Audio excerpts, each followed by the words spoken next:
Vous remarquez quelque chose d'impossible sur cette image? Des ailes différentes? Oui, c'est assez intéressant, mais ce n'est pas aussi simple que ça. Ce papillon n'est pas seulement né avec une coloration inhabituelle. La moitié est mâle et l'autre moitié est femelle. Comment c'est possible? Oh, il y a des choses bien pires dans la nature. Aujourd'hui, vous allez apprendre comment un poulet a survécu sans sa tête, pourquoi le sable s'est transformé en forêt et comment les pierres ont appris à nager. C'est parti!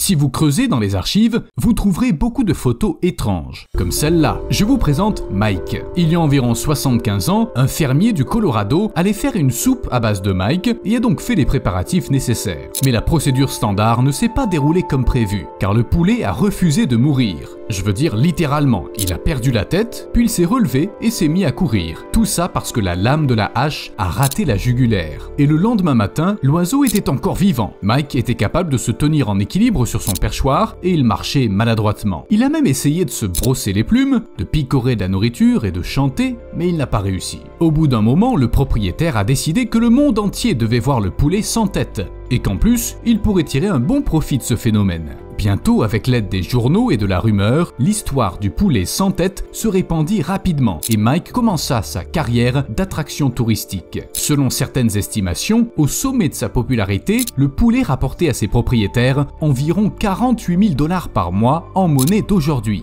Un poulet aux œufs d'or. Malheureusement, après 18 mois de vie après la mort, la brillante carrière de Mike a pris fin. Vous voyez, l'oiseau était nourri avec de l'eau et des aliments liquides que ses propriétaires lui jetaient directement dans le gosier, puis ils lui retiraient le mucus de la gorge. Un jour, ils ont oublié de le faire et l'oiseau extraordinaire a tout simplement suffoqué. Et Mike le poulet est resté un cas unique qui a fait sensation. Apparemment, aucun autre animal n'est capable de survivre sans tête. C'est tout autre chose que d'essayer de survivre sans un fragment de la tête, comme cet alligator. Il a été repéré dans le lac Monroe, près d'Orlando en Floride, et les gens se sont pris de passion pour le sort de ce dangereux prédateur. On ne sait pas vraiment comment, mais l'alligator a perdu une partie de sa mâchoire supérieure, peut-être pendant un combat avec un autre alligator. Apparemment, l'animal s'est rendu compte tout seul de l'ampleur des dégâts, puisqu'il est venu demander de l'aide aux humains. Mais ayant perdu la moitié de ses dents, l'alligator pouvait difficilement avaler ne serait-ce qu'un appât. Alors chassé, son destin était scellé. Mais théoriquement, cet alligator peut être guéri. On sait déjà fabriquer des prothèses, des parties du corps imprimées qui aident à mener à nouveau une vie pleine et entière. Il ne reste plus qu'à convaincre les animaux.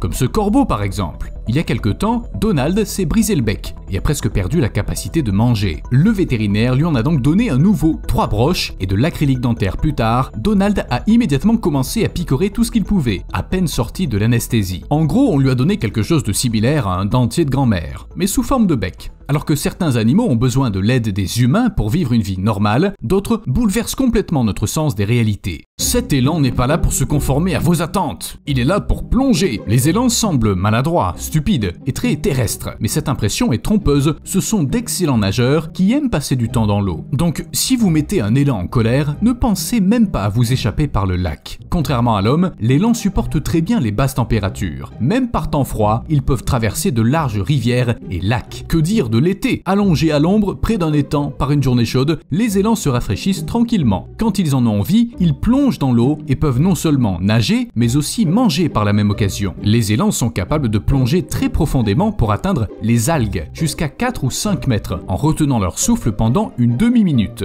Mais n'allez pas croire qu'un élan aquatique soit la chose la plus incroyable que la nature ait créée. Un requin qui marche sur la terre ferme. N'essayez même pas d'y échapper en allant sur la terre ferme. Bon d'accord, les roussettes ne sont pas un danger pour les humains, surtout qu'elles préfèrent se nourrir de toutes les créatures qu'elles trouvent au fond. Mais ça ne change rien au fait qu'elles peuvent marcher. Ces requins sont la dernière branche de l'évolution de leur espèce. Contrairement à leurs cousins, ils utilisent leurs nageoires pour se déplacer sur les récifs et le sable, même lorsqu'ils sont hors de l'eau. Et ils s'en sortent très bien. Si ce requin se trouve en eau peu profonde, il ralentit sa respiration et son rythme cardiaque, ainsi que l'apport d'oxygène au cerveau. Cette astuce permet aux poissons de vivre au moins 1 heure sans eau. Pendant ce temps, il l'atteindra à pied en toute sécurité. Les requins marcheurs se sont séparés de leur ancêtre le plus proche il y a environ 9 millions d'années et ont depuis suivi leur propre chemin. Désolé. Et si vous vous demandez pourquoi les poissons ont décidé de se déplacer de cette façon, la réponse est simple. Les continents ont bougé, le niveau de la mer a changé, des récifs sont apparus et pour survivre, ils ont dû apprendre à marcher. En fait, quelqu'un d'impressionnable pourrait déjà avoir décrété que c'était le signe de la fin des temps, puisque les poissons sont déjà hors de l'eau. Mais attendez, c'est pas fini. On a encore plus effrayant et plus génial. On a des pierres qui flottent. Heureusement, pas toutes. Je parle surtout des pierres avec lesquelles le pont d'Adam a été construit. Il s'agit d'un chapelet de haut fond et d'îlots dans l'océan Indien, entre l'Inde et le Sri Lanka. Il existe plusieurs légendes sur la construction de ce pont, mais l'essentiel c'est que les pierres locales peuvent réellement flotter. C'est pas de la magie, c'est de la pierre ponce. Les roches volcaniques légères et poreuses sont riches en gaz situés dans de petites poches, ce qui leur permet de remonter à la surface. L'eau participe également au processus. Elle obstrue en quelque sorte le gaz à l'intérieur des pierres et... Bon, l'explication physique compliquée, c'est pas vraiment important. On a des pierres qui flottent. Et on ne les trouve pas seulement dans l'océan Indien. La pierre ponce apparaît là où les volcans entrent en éruption, et toute une flottille de pierres se précipite alors à l'horizon. Et quand les pierres en ont assez de flotter, elles partent en randonnée, parcourant d'énormes distances. Et même le désert ne peut les arrêter. Les pierres mobiles sont un phénomène réel que nous ne savions pas expliquer pendant très longtemps. Les pierres se déplacent lentement dans différentes parties de notre planète, mais c'est surtout le cas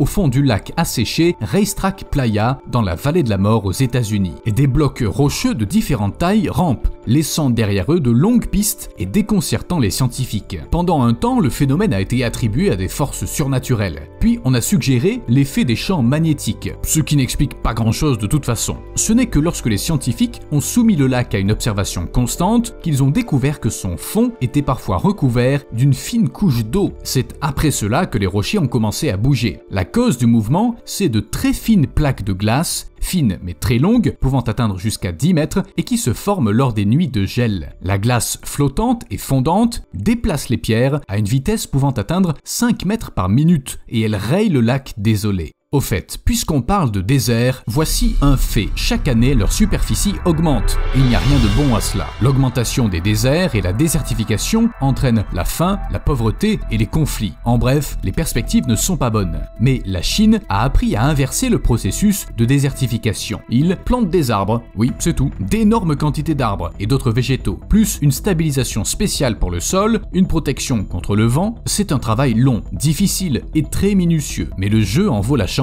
Les sables se transforment en oasis. L'homme crée la vie. Mais parfois, la nature se débrouille toute seule. Et même le désert d'Atacama peut fleurir et se transformer en prairie. Il suffit d'un peu d'humidité. Je suis d'accord que les mots désert et humidité ne vont pas du tout ensemble. Mais même dans les régions les plus arides de Chine, on trouve des lacs entiers, salés et frais. Ils sont simplement dispersés au milieu des sables et ne sont reliés d'aucune manière à une quelconque rivière. Les scientifiques ne savent pas vraiment comment des lacs entiers peuvent se retrouver là où la température est si élevée qu'elle doit les évaporer en un rien de temps. Peut-être s'agit-il de sources souterraines, mais la région est trop peu explorée. Il n'y a aucun moyen de le savoir avec certitude. Maintenant, regardez ça.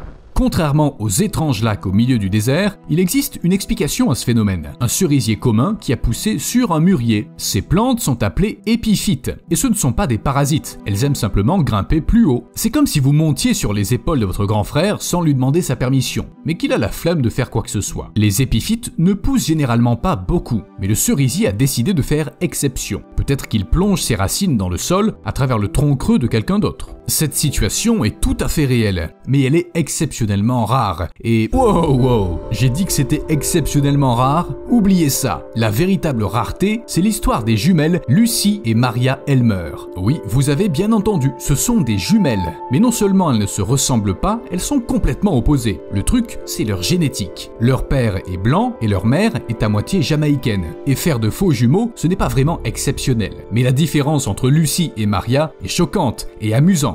La nature peut faire des choses étonnantes, et les humains le peuvent aussi. Mais ce n'est pas la limite. Vous voyez cet oiseau? C'est un cardinal rouge au plumage très reconnaissable. Rouge chez le mâle et brun chez la femelle. Mais l'individu en face de vous est à moitié mâle et à moitié femelle. En même temps, oui, moi aussi j'ai été surpris. Cette anomalie est appelée gynandromorphisme, et se produit si les chromosomes sexuels sont incorrectement répartis dans les cellules au tout début du développement de l'organisme. D'autres causes sont possibles, mais elles reviennent toutes plus ou moins à la même chose. Quelque chose a mal tourné au stade de la division cellulaire et du coup tout va mal. La plupart des gynandromorphes sont stériles, mais tout dépend de la manière exacte dont s'est déroulée la division dans l'organisme. Et vous vous souvenez du papillon que je vous ai montré au début de la vidéo? Il lui est arrivé la même chose. La moitié du corps est mâle, l'autre moitié femelle. Ce qui est drôle, c'est qu'il existe une statistique pour les papillons. Ce phénomène naturel ne se produit que chez un individu sur 10 000, soit 0,01% des individus. Il est prouvé à 100% que les papillons gynandromorphes ne laissent pas de descendance. Et de plus, ils ont une durée de vie courte, parce que leurs organes aussi se sont un peu emmêlés les pinceaux.